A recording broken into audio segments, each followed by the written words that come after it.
Chris. So tonight, first and foremost, we are learning Le'ilu Nishmat Avraham ben Chaim Yehuda and Yecheskel ben Avraham.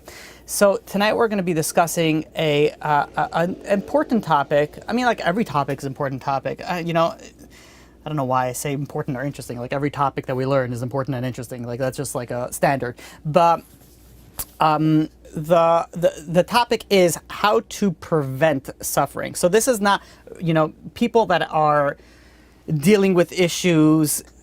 It's sort of, let me explain it this way. When you're in a situation, you can connect to what, let's say, the speaker is speaking about if it's that situation. So for example, if let's say I'll be speaking about financial hardships and you're going through, not you, somebody's going through financial hardships, they could sort of connect to that a lot more and they're more interested in that. And that's why, topics are so important, because people are interested in what they are interested in and what they're looking at and what they can connect to. And that's really what's going on in your day-to-day life. And that's why when we speak about certain topics, people that are interested, for example, it was a topic that I gave many years ago about dreams. So when somebody is interested in dreams, they're listening to it. Some people are obsessed with dreams, and it's fine, but they'll be attracted to that. But some people are like, dreams, like it doesn't mean anything, it doesn't matter. So they won't be, so connected to it and so interested in it. The topic that we're speaking tonight, B'ezrat Hashem, is the topic of how to prevent suffering. This should be a topic that everybody should be interested in. And the reason being is that we all want to prevent problematic situations should they arrive. The interesting thing is that generally the people that you'll see that will be more interested in this is that people that did go through difficulties in their life. Human beings, we work in a very, very interesting way that, and especially the younger generation, when we don't go and we're not dealing with a certain problem, we think the problem will never happen. But once we're dealing with it, then we say, okay, it happened before, so maybe it could happen again. So this topic, even though you may or may not be able to connect to it, this is very important just in a generalized fashion, just because we want to have an easy life, we want to have a good life, we want to have a successful life. So, with that being said, when we look at the world in general, it's a perfect world. It's an awesome world. Like really, what God did was really unbelievable. But the perfection in the world is not really in the perfectness of the world. In fact, the perfection is really in the imperfection.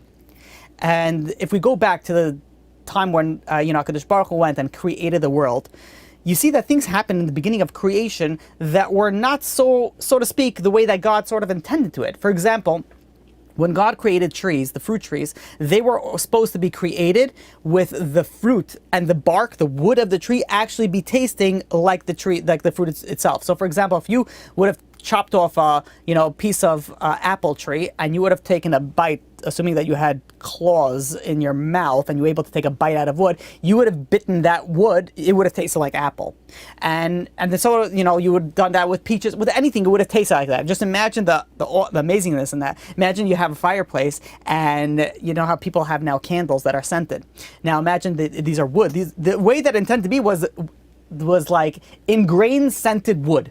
You could have apple firewood, you could have, peach firewood, you could have whatever it is that the trees, whatever fruits they are, you'll be able to smell that, you'll be able to taste that. But the interesting is that, and this is what HaKadosh Baruch Hu said, etz pli oseh pli. Like the tree should be also just like the fruit.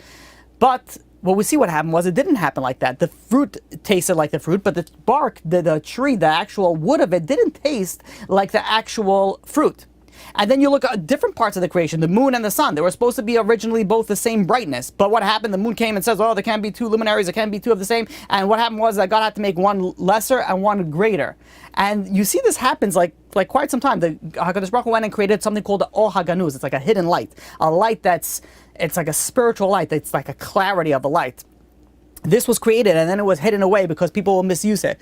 So it seems like the way that the world was created is like God intended it for one way, and it sort of didn't work out. And then God intended for a different thing, and it didn't work out. And God intended so on and so forth. And it seems, almost as if, it was a failed mission. Like God tried to do something, it didn't work, and okay, let's move on to the next thing. And the answer, when you look at it, it's really not. That's really the essence. This is how it was supposed to be created. And that's what's very interesting. You look at the Midrash in Yalkut Shimonim. It goes and says like this. The Midrash goes and says, when you look at the majority of the days after God created the world, it says, what? Vayar Elokim ki tov. And HaKadosh Baruch Hu, and God saw that it was good. And then you go and you look at the end of the sixth day, like after the creation was finished. You look at Bereshit chapter 1 verse 31. It says Vihine tov me'od. It is very good. So it went from Vaya Elokim ki tov, just good, to tov me'od, very good. So the question is, what happened that the first days of creation everything was just good, and at the sixth day, at the end of the pinnacle, the final, last, pinpoint of creation, the finishing touches of it, God says, you know what? Not only was good, it was very good. So the Al-Kutch money goes and explains that when the Torah says good, this is referred to the attribute of goodness, the good things that happen into this world. But when it says very ma'od, when it says very good, that is in reference to the attribute of suffering, the things that causes problems to this world. So meaning the Medrash goes and says, good, that's the good stuff. Very good, tov ma'od, that's the bad stuff. The bad stuff is actually better than the good stuff. Now again, we're not asking for the bad stuff, but in essence, the bad stuff is bigger and better than the good stuff. Because why? Because it brings people to the next world, the Midrash tells us. Now the thing is that when we go and when we experience problems, when we experience the difficulties in life, we don't feel that goodness. We don't feel that God is like, oh, God is loving us. We feel exactly the opposite. We don't see the bad as the good. And this happens so much in marriages. In marriages, people think, you know what? I didn't get the perfect spouse. I didn't get what was, what I really wanted, what I really needed. And it's like sort of an imperfection that people have. And they think that, you know what? I made a mistake. I messed up. I got into a situation that I messed up. And when you go and you look at let's say two potential candidates for marriage, let's say you have two people that are awesome, amazing, they're like the best of the best and everything, and you put them together, you think, okay, this one's perfect, put two perfect people together, and then you'll have a perfect marriage. But it doesn't work that way. And we see that people that deal with marriages, people that deal, in the world of relationships can see that, that when things look so good on paper, like everything works out so amazing on paper, but when it comes to real life, it's a nightmare. It's a horror scene of what goes on. And the reason for that is that people think that we're supposed to be exactly alike in our spouse. Like I'm supposed to be one way, my wife is supposed to be exactly like me, and if she's anything different, then there must be I made a mistake. And really, you should be looking for similarities. When you're dating, you should be looking for similarities. But at the end of the day, you have to know that you're two separate people from two different upbringings, two different mindsets. You're different people. And that's a good thing. That's a very, very good thing. It's a very important thing that you're different people. The reason being is that the two differences complement each other. When you have someone that has a strong point, another one that has a weak point, so the strong one sort of brings up the weak one in that certain character trait or a certain area in their life. And we sort of complement each other, and that's how we grow together. If you're both perfect, then yeah, it's not going to work. So meaning that the perfect marriage is the imperfect couple, if you understand what I'm saying. So the perfection lies in the imperfection. And this is really what people go and they think, like, I married someone like completely wrong for me. I married somebody, I messed up. I made a mistake. The answer is no. First of all, God doesn't make a mistake. If God put you two together, there's a reason why you guys are together. The imperfection in your spouse is the perfection for you. And that's going to help you grow to become what you need to become. We're there to help each other. And it's sort of like a puzzle. What's strong in one is deficient in another. And some not in everything, but in many things, you see how you sort of can complement each other and you sort of can grow together. And this is the way that God works. God works like a surgeon. It's painful when a surgeon does surgery. It's difficult. There's hardship in it, but it's only for our benefit. So it looks bad. It looks like you married somebody wrong. It looks like you messed up. But really, you married the most perfect person for you. You're married so right. And this is when you have the Gemara tells us in Nida that when a baby is in its mother's womb, that's when it's the best time ever for the baby. They're learning Torah with the Malach. It's the best time for the soul to be in that, if it's in this world, in the mother's womb. However, now let's say there is some complications with the fetus, and the obstetrician comes and says, you know what, it's dangerous for the baby, it's dangerous for the mother, we have to do surgery, we have to take out the baby a little bit early. And they go and they do the surgery and they take out the baby early. Now the baby is like getting pulled out, and the baby's like, what are you doing? I'm sitting here with my malach, I'm sitting here with my angel, and I'm learning the entire Torah, I'm enjoying myself to the highest extent, why are you taking me out? And it seems like it's very difficult. It seems like it's very bothersome. It seems like it's going through some very, very hard times. But in essence, all that the surgeon doing is it's saving its life. And the surgeon's saying, no, no, no, let me take you out. And when you come out, you're going to see over here, you're going to have 120 years in this world that you're going to be able to do so many mitzvot, so many good things. And then you're going to see the real good in Olam Haba, and the real good in the next world. When a person goes and understands the way that heaven works, all of a sudden they see things very different. The Chafetz Chaim brings a mashal, a parable, that there was once a Jew that came from the country, meaning that he came from a place where there wasn't so many minyanim, there wasn't so many, batei midrash, they wasn't able to go so much to prayers. And he comes into the city and he goes to shul, he goes to prayer. And he sees that everybody's going, it's time for laning, it's time for the reading of the Torah.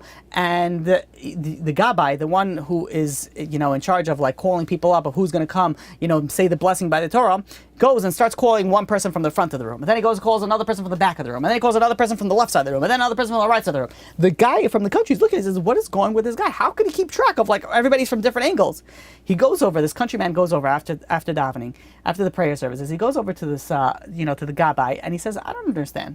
He says, you're calling one guy from here, one guy from there, one guy from there, all over the place. Just make it very simple. Start with, on Shabbat from Bereshit, you start from row number 1. And then you move back slowly but surely. And this way you'll be able to cover everybody. You'll know you'll touch everybody. And everybody's going to be happy.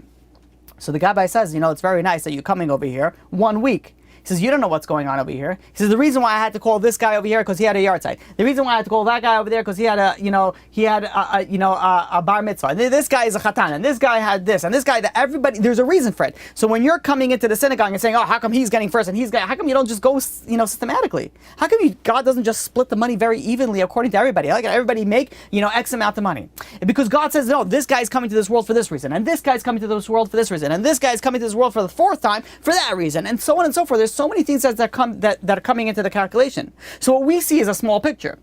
There's so much benefit to our situation that we don't even begin to see it. The Vilna Gaon tells us that if it wasn't for suffering, we will be completely at loss in Olam Haba, in the world to come. And that's why the Satmar Rebbe if someone went and asked him for a bracha, for a blessing, he would say, you're coming to me for a blessing? He says, go find a Jew who has a number on his arm, meaning a Jew that went through the Holocaust. He says, you go and you get him to give you a blessing. Because suffering, why do you say that? Suffering cleanses a person. It purifies a person. It brings a person to another level. It brings a person so much, so to speak, into the next world. Now, with that introduction, we could start to begin to understand how we're going to go and prevent difficulties, prevent sufferings in our life. When a person has a lot of goodness in this world, Reb Shimshon Pincus goes and explains the effect of the goodness in this world has an effect of distancing us, moving us away from God. The Chassam Sofer once related a very comical but sad but true, situation where somebody was constantly bothering the Chassam Sofer, constantly making him tremendous amount of trouble. And the Chassam Sofer goes and says, I don't know why he hates me. I never did him a favor. And that was his line. That's a brilliant line. Meaning that when you do someone a lot of good, that's when all of a sudden, they hurt you more. And that's all of a sudden there's like more difficulties that come in. And what happens is when we receive an abundance of goodness from HaKadosh Baruch Hu, from God, it's liable, it causes us to grow distance from God. But what happens when suffering comes along? When suffering comes along, all of a sudden it helps us bring us back closer to God. You look at where there are churches and synagogues more in the world, they're more in the poor places than in the wealthy places. The places that have, financial freedom, they have the places that are doing very well financially. Not everybody. Again, I'm not making a blanket statement on everybody. Just like, I'm generalizing in a non-generalizing way, which I do quite often. So you look at it, especially when you look at, let's say in the non-Jewish world. Churches, there are more churches in poor areas than there are in wealthy areas. The question is why? It should be just the opposite. If someone gets so much goodness from God, he should be like, you know what, God, thank you so much. Let me go praise God. Even though it's a false God, even though it's fake, but let me just go and praise God. Why is it in the difficulties people come closer to God? And the answer is that's how it works. Unfortunately, the way that people go, that if we have good things happen to us, we attribute to ourselves. And when we have bad things happen to us, we try to blame somebody else. You look at that, in politics. When good things happen, we try to say, yeah, it's all us. We're working very hard. We're successful. When bad things happen, It's the president's fault. It's not my president. Oh, if only there was a different president here, then I would be successful. Then I would be happy. Then this country will run normal. But like, stop. We tend to put the benefit, the good, only to our thing, but we like to blame the bad for somewhere else. So what happens is that if there's bad, and you're able to blame, so we start, looking at places to blame, and all of a sudden you say, wait a minute, there's God. So sometimes, it's interesting, the way that it works is that it would, people start getting angry at God, and why do you do that to me? But then over a period of time, all of a sudden that anger, if it's dealt correctly, it turns into like an appreciation and realization that there is a God. All of a sudden that suffering brings you closer, in a sense, to God. And says Rav Shimshon Pincus, you want to know what the greatest skula, the greatest thing to prevent from suffering? He goes and he says, to know how to receive God's goodness. If you know how to gain closeness to God through the goodness, then guess what? There will be no need for suffering. The reason for suffering is to make you come closer to God. But if you go and you're able to get that closest to God without that suffering, so there's no need for the suffering. There's no reason for suffering, so we could be able to go and prevent it. So Rav Shimshon Pincus says here something very, very important. And that's number one over here that we're going to be speaking tonight. The skula, you want to know the best way to go and prevent suffering is to make sure that God doesn't need to send you suffering. And how do you do that? If you know how to say thank you for whatever income that God has given us, if you know how to say thank you for whatever health God has given us, if you're able to say thank you for whatever family God has given us, or lack thereof, then we could go and say, you know what? You know me, I don't have to go and remind you. If we could only remember God, then there's no reason that God should go and take things away from us to go and remind us to remember God. The Pasuk in Tehillim, chapter 137, verse 1, it says, Al Naharot Bavel, on the rivers of Babylon, Sham yashavnu gam bachinu bezachenu es Tzion. There we sat, there we wept when we remembered Tzion, we remembered Yerushalayim, when we remembered the Beit HaMikdash. Yirmiyahu goes and says, these are the Jewish people crying after the destruction of the Beit HaMikdash. You know what Yirmiyahu, the prophet, goes and says? He says, if you would have cried just once while you were still in Tzion, while you're still in Israel, you would have not been exiled.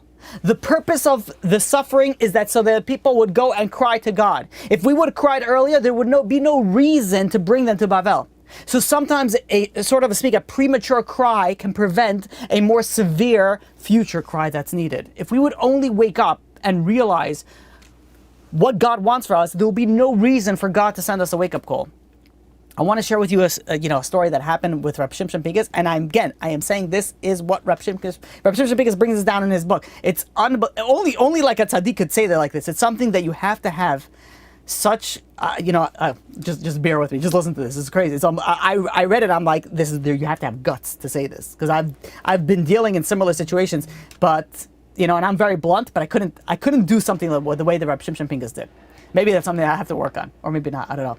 So the story goes as follows. There was a very, very bad car accident, and there was an irreligious 18-year-old kid that was killed. And this kid, his mother, for the first time in her life, she came to shul, she came to the synagogue. And she went and she asked the rabbi, she asked Rav Shimshon Pincus, she says, why did God do this to me? She didn't say it as a question, he says. She said it as a complaint. So Rav Shimshon Pincus goes and he says, I wanted to answer her bluntly. And he said, I started off saying, please forgive me. I don't want to add to your pain, but I feel that it is important for what I'm about to say. And he goes on, says Rav Shimshon Pincus, and he says, for 18 years, you have enjoyed this child. Did you ever ask once, why did God give this to you? Why did God give me this present of this beautiful child? Says Rav Shimshon Pincus, perhaps if you had once said thank you to God, he would not have taken away your son. And then he repeated, he says, please understand, I know that you're in a lot of pain, and I don't want to torment you, but please take my words to heart. There are so many good things that you have. Start asking why you have them. Why do I have other children? Why do I have the privilege of being able to open up a prayer book and pray to God? Why do I have the ability to breathe, to eat, to have a roof over my over my head, to have a car, to have whatever it is? Start asking why I have so many good things.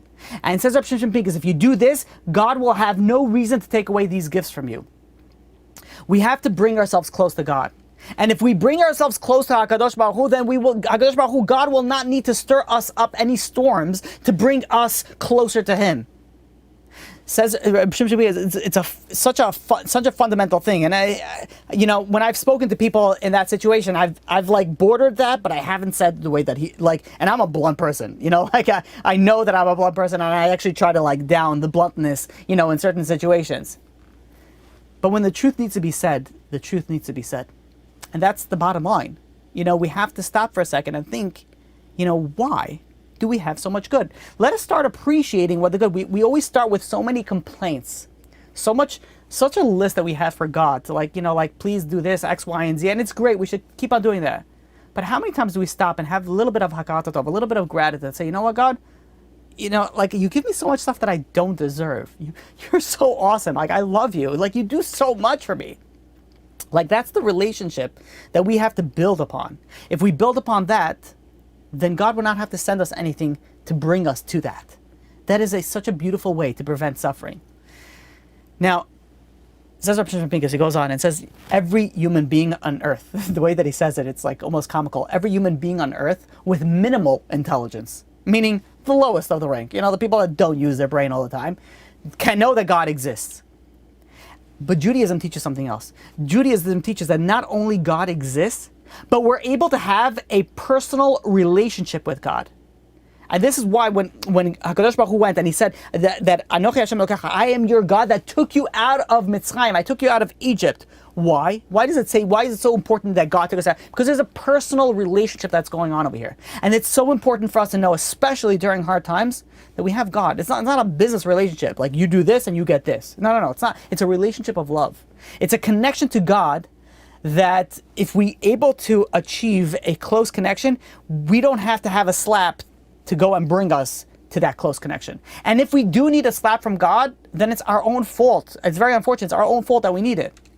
So says Rav Shimon Pincus, if we could stir up upon ourselves to appreciate our daily life, to realize where all our blessings come from, the greatest of all skulot will be for the happiness to continue, because we know where it's coming from, and we could see what its source is, and where our connection should be. The Meraglim, the spies, in Devarim chapter 1 verse 27 says that they went and they said, "Bisinat Hashem otanu hotzia anu me'eretz Mitzrayim," that God's hatred for us took us out of Egypt. What does that mean, that God's hatred for us? Rashi goes and explains with the mashal that there was a king who had two sons and two fields. One field was easily irrigated. It rained a lot over there. There was a river nearby. Whatever it was very easily irrigated. And then you had another son that it was not easily irrigated. It was very difficult to get water to help the plants grow. So to the son that he loved, he gave what? The one that was easily irrigated, he gave that one to the good son, so to speak, to the son that he had a connection to the son that he loved. To the son that he, like the one that's like, like where did he come from? That son, he gave the bad field. So too, complained Bnei Israel. They went and says, God must have hated us. He took us out of Egypt. Egypt had the Nile. The Nile irrigates every time it overflows, and it goes into the land, and it irrigates the land. It was amazing. The crops that grew were so healthy, so amazing, so delicious, because the water was constant over there. However, look at Eretz Yisrael. Eretz Yisrael, Israel, it depends on rain. So it's not always, easily irrigated. There's times where, it doesn't rain. At times where the crops don't come out so good. So it looks, so to speak, that God hated us. He took us out of Egypt, where everything was amazing, so to speak, and then he brought us into Eretz Canaan. He brought us into Eretz Yisrael, in a place where, things are not as easily, plantable and easily grown as it was in Egypt. Says Rabbi Yitzchak Dweck, and he goes and says that what happens when a person is, didn't sleep enough and they're driving. And unfortunately, I've been in this situation, and you don't want to be in this situation, where you're driving and you're exhausted. So if you're driving and it's a straight road, it's very easily to feel even drowsier, because you're just sitting straight, and you're sitting straight and you just keep your eyes open trying to go. And again, I recommend if anybody's in that situation, pull over, find a motel, whatever, go to sleep.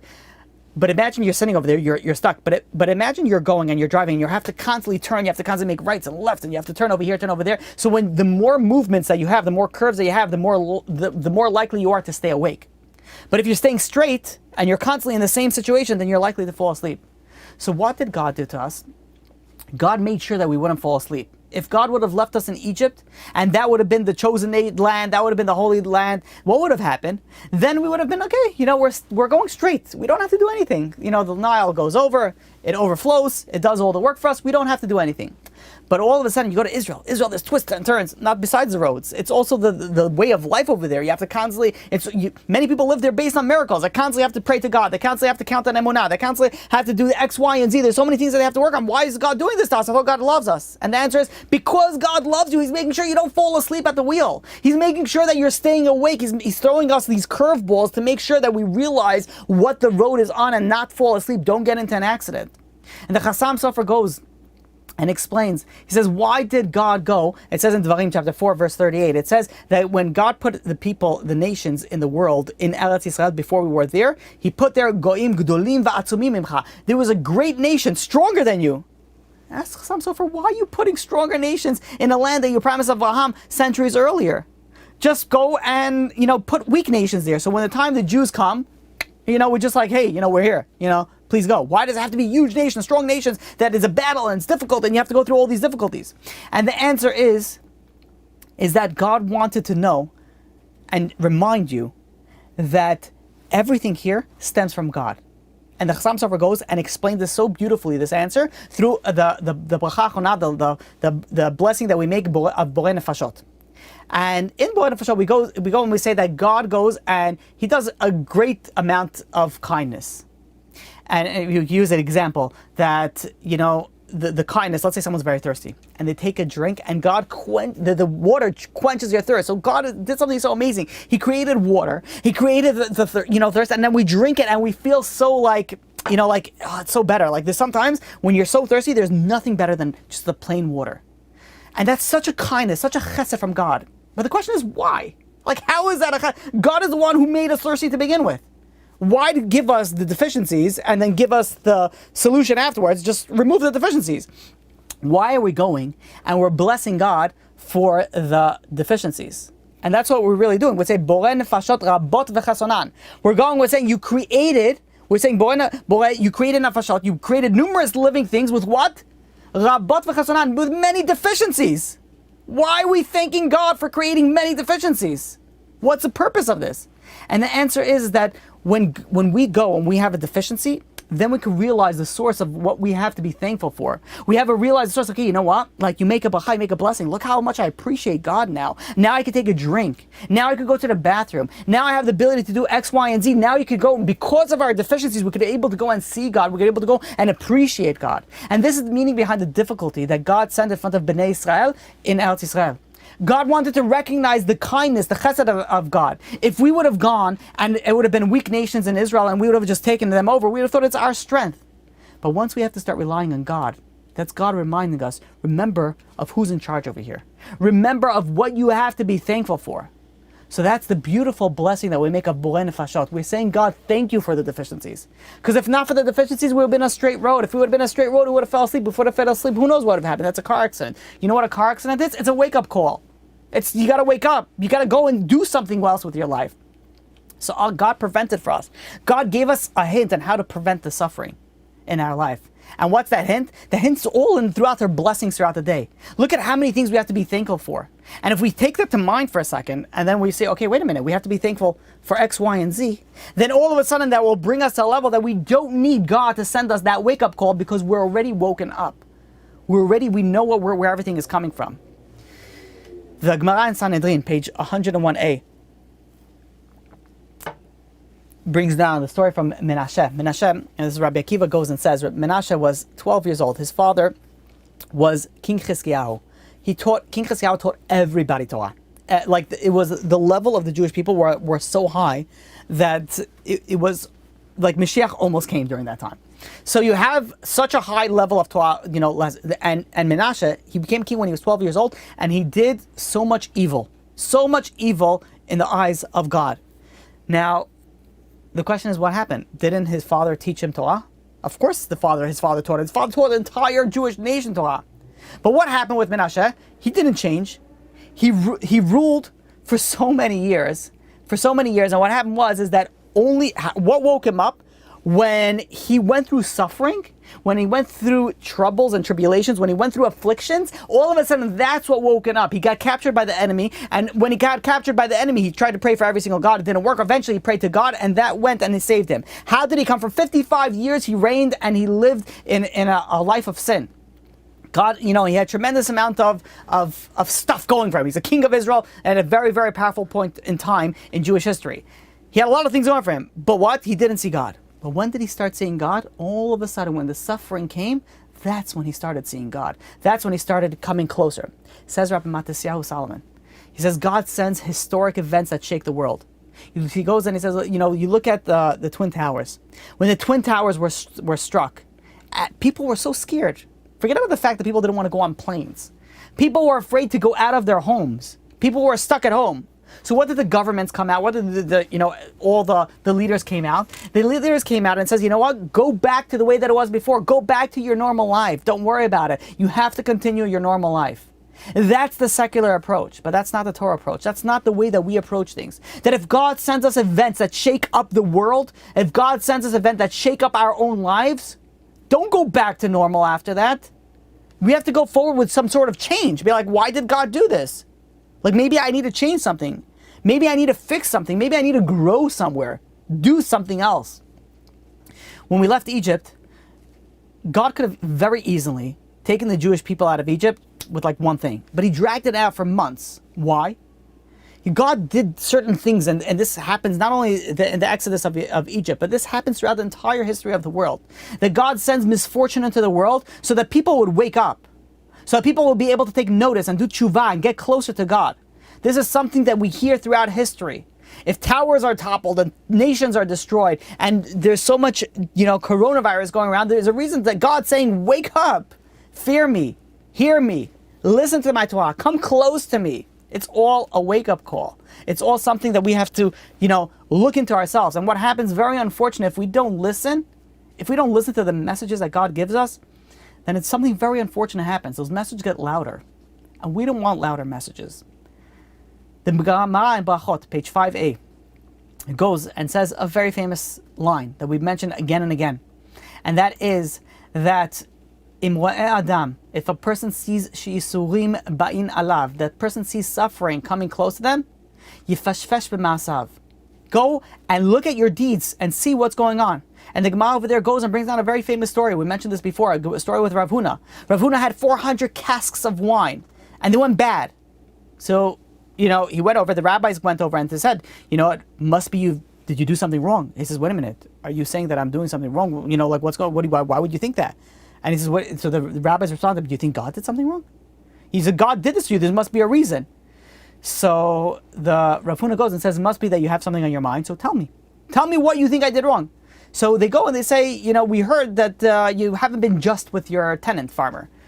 So Rav Huna goes and says, my tenant farmer? He is someone that steals me blind. He goes and he robs from me. He says, I should treat him well. So they respond to them and says, someone who steals from a thief has a taste of thievery. I mean, don't steal from a thief. Don't, you do the correct thing. Don't worry about what he has to do. So Rav Huna goes, he heard the what they said, and he said, fine, you know what? From now on, I take upon myself to treat him well and return everything that whatever he's deserving. And what happened over there? All of a sudden, the 400 barrels of the 400 casks of wine, there's a difference in machloket of opinion. Either they reverted from sour wine back to good wine, or it went and because it became like a vinegary, the value of vinegar jumped up, and he was able to make the same amount of money had it would have been wine. Meaning that what do we see over here? That if someone has difficulties and you could pinpoint the spiritual reason, the spiritual deficiency of why there's that difficulty, you remove that difficulty. You're sort of like looking for the root. The Rabbi Yisrael Salanter, one time, he had there was a container of milk that spilled in his home. So Rabbi Yisrael Salanter turned over to his wife and says, why did this milk spill? Now he wasn't asking like that, like, excuse me, why you spill over here, huh? There's a reason why your butterfingers. He wasn't asking chas v'shalom. He was saying, why did we do wrong that we caused this loss of a spill? What happened over here? So the wife thought for a second and she said, you know what? Last week I forgot to give the money for the milkman. So she was able to pinpoint, they were able to pinpoint of like why they have the problem and the reason for that based on the spiritual deficiencies, and they were able to fix it. Now again, we might not be on the level to determine precisely why each suffering, each problem happens in our life, but it still brings us to think, okay, there must be a reason of why we need to do something. And that is the Torah way of dealing with it. We have to realize that if suffering happens, then we have to do something about it. We have to fix it. And there's generally 3 ways to look when difficulties happen. And the way it goes is, it was a story, there was a grandmother who saw that her grandchild was in a very tough position in life. Had a lot of problems, a lot of issues.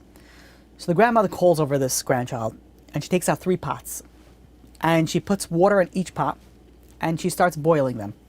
And in the first pot she takes and she puts a carrot inside. The second pot she puts an egg inside.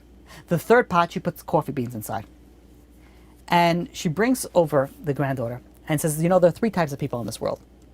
That when you raise the heat in their lives, when you cause troubles and problems in their life, they each react differently. You have the carrot person. What's a carrot person? That when you turn up the heat and you put a carrot in hot water, it gets softer. It gets mushier. The more that you stay over there, the softer that it gets. You take an egg and you put it in hot water and boiled water, what happens? It gets harder. The more that you cook it, the harder it gets. And what happens when you put coffee inside boiling water? It not only changes itself, but it changes the water around it. There's all of a sudden a sweet smelling, pleasant smelling coffee that's coming into the ear. You have people that when they have difficulties, they become like a carrot. They become very soft. Not saying anyone is bad. You have people that they're like an egg person. They become very tough when bad things happen. And then you have the coffee people. The coffee people are the people that not only change themselves, they change the surrounding. You realize all 3 of these things, they all changed. It's not about, change is going to happen. When you're going through something, you're going to change some way or somehow. But the question is, how are you going to change? Are you going to get hard? Are you going to get soft? Or are you going to change your surrounding and make everything sweet smelling, like a coffee? So the question that you have to ask yourself, and when things get hard, when things get difficult, when the heat turns up, are you a carrot? Are you an egg? Or are you a coffee? I'll tell you the answer. You want to be a coffee. You want to be that when things start heating up, not only you change yourself, but the surrounding starts changing. The surrounding starts getting better. And this is the way of the Torah. This is the way we look at Rivka Emunah in Bereshit chapter 25 verse 22. It says that Rivka had the twins in her womb. She had Yaakov and Esav, and it says what the pasuk says, Ve'isratzu abarim b'kirba, and they were going and they were struggling within her. So what did they do? Says the Orach Chaim, she went v'telech lidrosh et Hashem. She went and she started saying, why is God doing it? Says the Orach Chaim, what's going on over here? She desired a child so much. And now it appears that God is sort of like taking away her chance. Like, what's going on with the children inside of her? It must be a message from something from God. So she went over to the rabbi and says, what do I need to do? Maybe I need to fix something. Maybe I need to change something. And that's the way the Gemara tells us, whenever a person has trouble in life, they have to go and examine their deeds and look at what they need to change.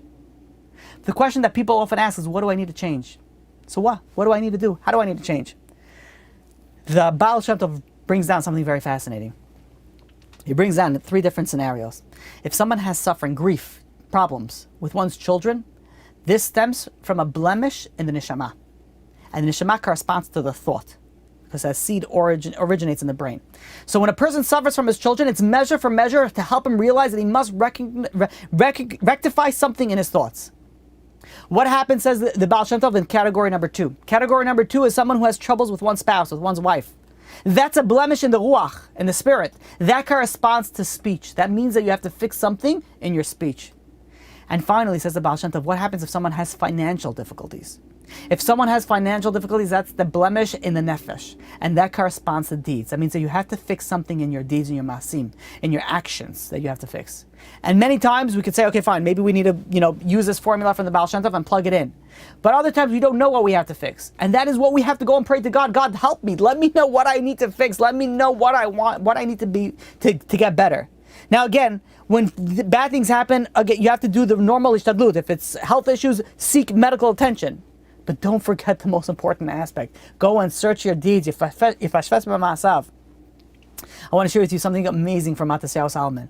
And this is something that I mentioned when we first started the Emunah series, that there are certain aspects that I'll repeat again and again. And the reason for that is that there are lessons different lessons to be learned, or the lessons are so important that it's so important to hear it again and again. Now, this is a story that we mentioned before. It's a story from the Gemara in Shabbat, page 156b. And it's a story of Rabbi Akiva's daughter. Rabbi Akiva's daughter, when she was born, the stargazers told her that she's going to die on her wedding day. And the night before her wedding, everything was like going crazy, and she was given a little meal to go and sit in the quiet corner so that she could eat before she goes to sleep, because she has a big day tomorrow. She's getting married. As she's going into her corner to eat, she notices a knock on the door. And nobody else is opening up because everybody's so busy. She opens up, she sees a poor man. He says, "Oh, I'm starving, please. I haven't eaten in so long. Can you please give me something to eat?" And here she is, she's holding a plate of food. And she's also very hungry, and she has a big day tomorrow, and she needs to eat it. This is the only thing that she has to eat. And she goes, and she says, "You know what?" And she gives the plate of food to the poor person. And the poor person goes and eats the food. That night, before she goes to sleep, she takes out a pin out of her hair, and she sticks it into the wall for safekeeping for tomorrow. The next morning, she goes, she takes the pin out, and what comes out of the pin, to attach to it, was a poisonous snake. She screeches, she screams, everybody starts running. Rabbi Akiva starts running, says, what happened, my daughter? What's going on?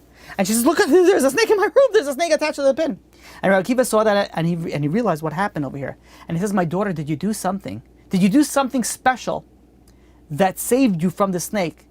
And the daughter didn't have to think too much. She said, "Last night there was a poor person that came in, and he needed some food, so I gave him my plate of food." And Rabbi Akiva goes and says, "Utzdakat tatzil mimavet." Here we see charity saves from death.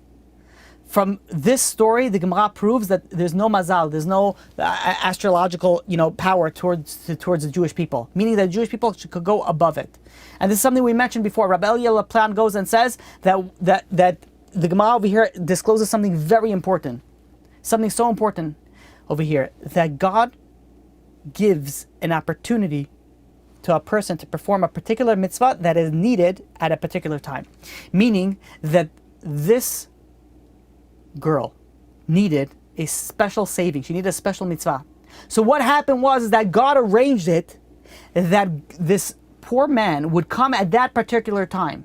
And when that poor man came at that particular time, she needed that, and then she went and she needed that merit. And now she gave over that plate of food, and all of a sudden she had that merit to be saved.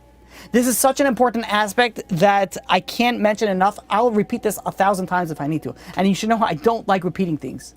But this is so important because we change the way that we live our lives if we think like this. If we think that no matter, all of a sudden we come into some sort of test. And if we stop for a second, we think, maybe God is sending me this test right now to prevent me from other suffering that's happening. And that's what God does. God will send you an opportunity to prevent suffering from the future. But you have to capitalize on that. You have to stop for a second and say, I have a very difficult situation right now. What should I do? How should I deal with it? How can I go on in life? And if you stop for a second and be like, maybe God is sending me this so that I could overcome it. Maybe God is sending me this that I could go and get the merit that I need to prevent any suffering. This is how Rabbi Eliezer Laplan goes and explains it. And says it's so important that in life, there's so many ways and opportunities that we have that we could prevent difficulties. If only we capitalize on the moments that we have. People will come knocking on your door. They want charity. People are going to come. It's going to be hot, and you're going to have a test of tzniut. It's going to be difficult, and you need to learn. You need to wake up for going to minyan. You need to go and you have to prevent yourself from doing, lashon hara. You have to prevent yourself from looking at things that you're not supposed to. There's so many opportunities that happen in our lives that comes at the perfect time.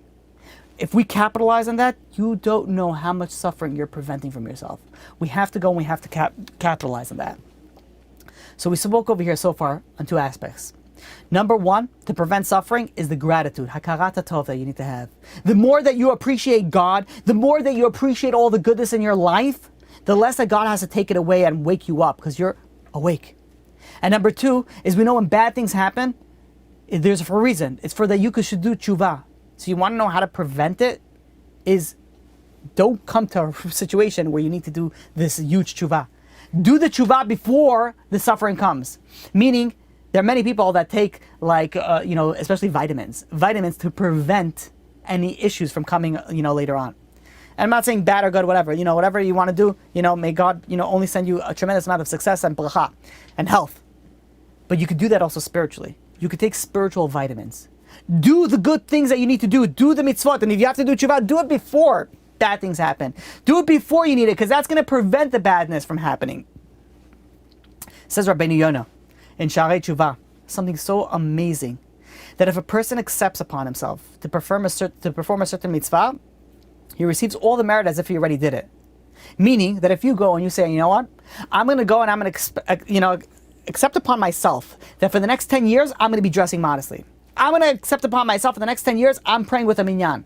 I'm going and I'm accepting upon myself that for the next X, Y, and Z, I am doing this mitzvah. You know what happens right then and there? Right then and there, you get reward as if you did it already for 10 years. You get in 1 second reward for 10 years.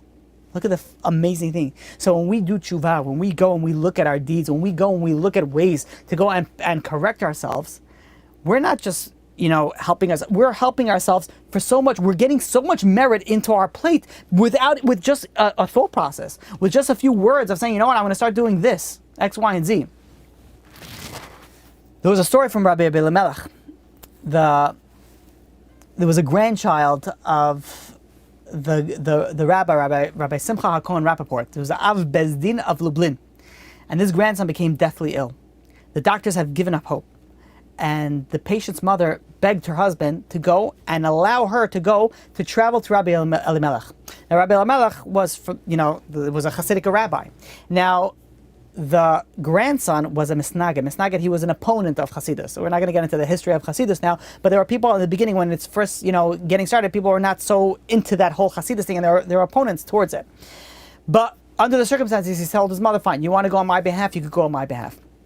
So she goes over to the Rebbe, and she writes a kvittel. She writes a little, note to the Rebbe regarding this, her son's name, the sick man's name, and the name of the mother, and for wash them out.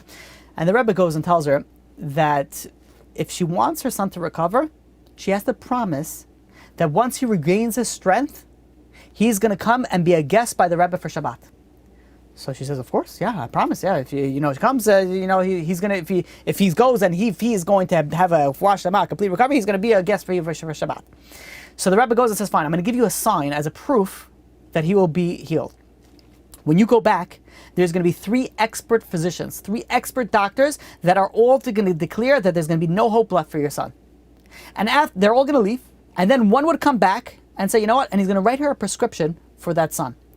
And from that prescription, the son will recover. But the doctor who wrote the prescription would die suddenly. So she goes home, and the events happen exactly as the rabbi described. She come home, the 3 specialists says, I'm sorry, there's nothing that we can do. They all leave. One comes back and says, oh, you know what? There's one thing that you could, take this medicine. He goes, he starts taking the medicine, starts getting better. A short while after that, this doctor, passes away. So after all this happened, he gets better, the son, and he goes and he visits this Rabbi Elimelech. And the Rebbe goes over to him and he says, that the reason why you had this suffering is that when you were younger, you studied philosophical works dealing with heresy, things kfirah, things against the belief of God. And this resulted in the loss of faith in God and the Torah.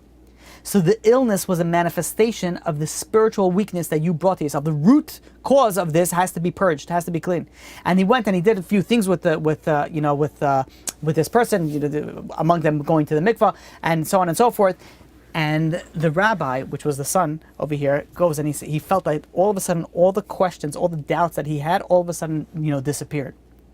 And this is something very, very important, that when somebody goes and violates God's will, you can't expect God's assistance if you're not listening to God. You can't, of course, God is merciful and God will prevent suffering, whatever, wish only the good for everybody. But at the end of the day, you can't accept all the good things for happen if you're not listening to God.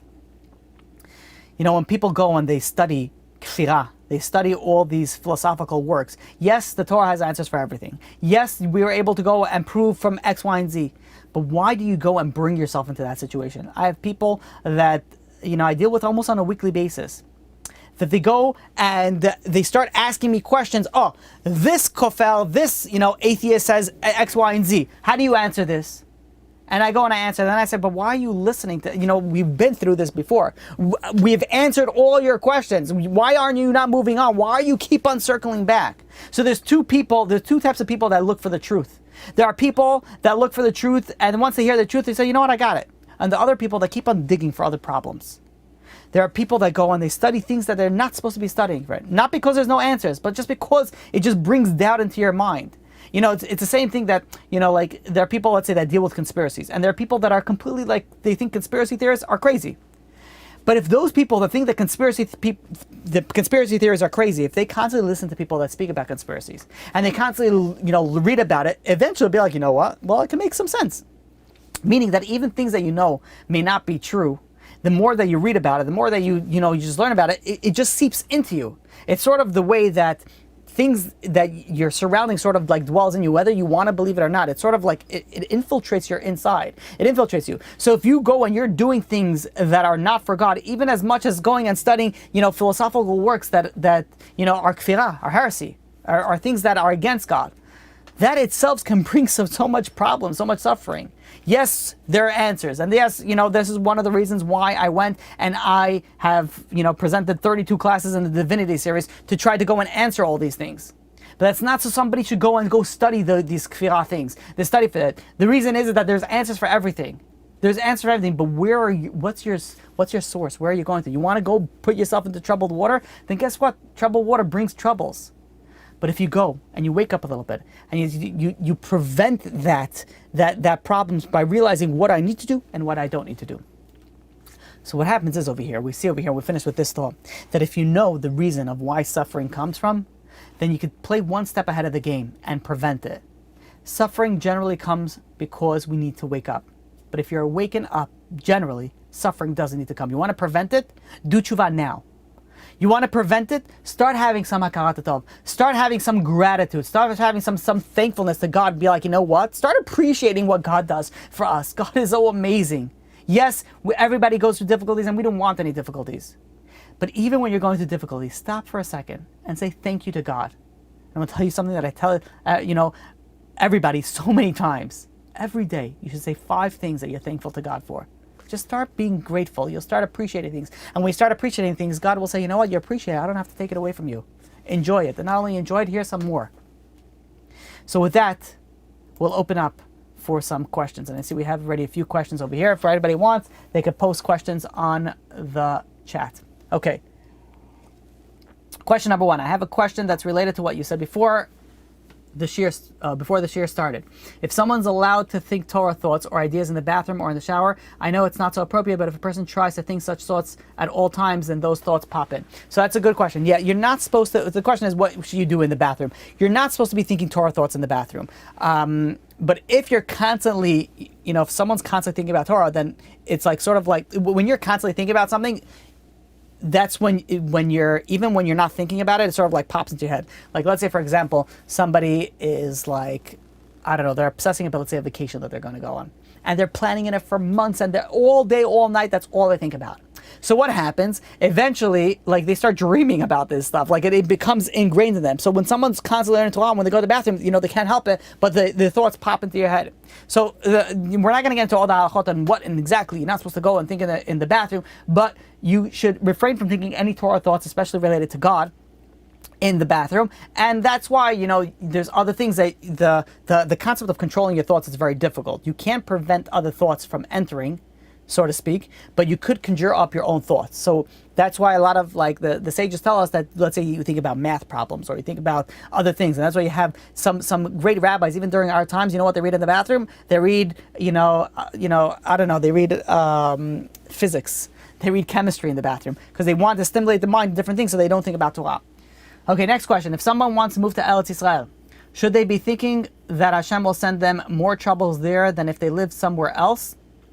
So, this is a very popular question now regarding moving, and especially to Eretz Yisrael, because of all the problems, not even for coronavirus, but just like general issues that have been going on throughout the world, especially in America, that when one goes to Eretz Yisrael, this is, something that it's it does come with difficulties. It does come with difficulties.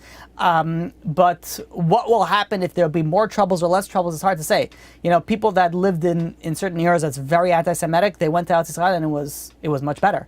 And there's some people that went and had a very, very hard time. In general, when someone wants to make that big of a step, if they're single or if they're married even, but they don't have they don't have any children, then it's a much easier step. But if you have already children over there, I would strongly recommend to speak to your local Orthodox rabbi on what will be the smartest option to do and how to do it. Okay. And this is another, I guess, is a comment. Wow, I just wanted to share Hashgachat Hashem. I wanted to learn the meaning of Bo'en Nefashot for a few weeks now, but didn't get around to do it, and you just fed this straight to us. Baruch Hashem. Okay, good. I'm happy that it was, that was directed at you. Maybe that was directly for you. Okay, next question. I understand that if there's something bad that happens, one has to think why and work on themselves. But in a way, don't people have to go back to the way things were, and then the phobias and the fears then get worse and hinder a person? So that's an excellent point. Thank you for bringing that up. That if somebody goes and someone has a situation that they're dealing with, you never want to move on with life as regular. You want to go and wake up and change your life. But then the question arises, but what happens if it arises with some phobia and fears? So for example, let's say after September 11, so yeah, we have to wake up and we can't go into life like it was before, but does that mean that we should never go on a plane again? Does that mean that we shouldn't visit Manhattan again? Well, for some people, yeah. But what does that mean in a sense from other angles? And I'm very happy that you brought this up. When I'm saying that you're not supposed to go back to normal, I'm really referring to the spiritual aspect of it. From the physical aspect of it, yes, if something brings you into a phobia or anxiety or things that actually hinder your day-to-day life, then yes, you have to move on from that. But what I was referring to was the essence of going and dealing with it in the spiritual sense, meaning that don't just say, okay, this happened, let's move on. No. Spiritually, you have to wake up and change. Physically, yes, you have to move on with life and go back to the way it was before. And in some scenarios, the anxiety relays into the spiritually, and sometimes that has to be dealt with accordingly. Whoever doesn't know what I'm saying, just leave it. But in some situations, it is appropriate to go and speak to your rabbi and say, okay, in certain scenarios, I woke up at I changed myself spiritually, but they're so changing themselves nonstop that they can't live the normal life. So it has to be done in a delicate situation, and many times this is why what the benefit of a rabbi and a guidance of a rabbi would help in that situation. Okay, next question. Looks like we have the last question. What does the Rav mean by philosophical works? Is theories of human behavior and Alfred Adler's Freud's theories that people consider philosophical work? Okay, so that's a good question. What I was referring to in philosophical works, what I'm really referring to over here is things that are dealing with kfirah, things that are against God, against the Torah. That's where it is a problem. If you're studying philosophy, first of all the philosophy you need to study is in the Torah. I never understood why people take philosophy in college, because you can't really do much with it unless teach philosophy. It's like one of those things like sociology, I don't know what you could do with it other than teach it. But obviously there is different things. I'm not I'm not bashing that whoever's a sociologist, but in essence, there are certain things that are there's no purpose for it. It just brings problems to your to your mindset, to your thought process, that doesn't really gain anything from it. And again, this is not because there's no answers. It's not because of the difficulties like Christianity goes. Excuse me. Christianity goes and says you can't ask any questions because they can't answer it. We're not saying that. Judaism doesn't say don't ask questions because we can't answer. Don't go digging in places because then it's nothing to do with the answers related, but the fact that it has to do with the fact that you're going to see life. You're going to bring into yourself questions and doubts that are unnecessary. That even though there's answers to it, it's just it's irrelevant sort of information that you don't need. And I hope that's clear. Okay, I think that was the final question. If we don't have any other questions, then we'll finish it off for the night. All right. Okay. Thank you all for joining as usual, and thank you. Thank you for joining, and may God bless each.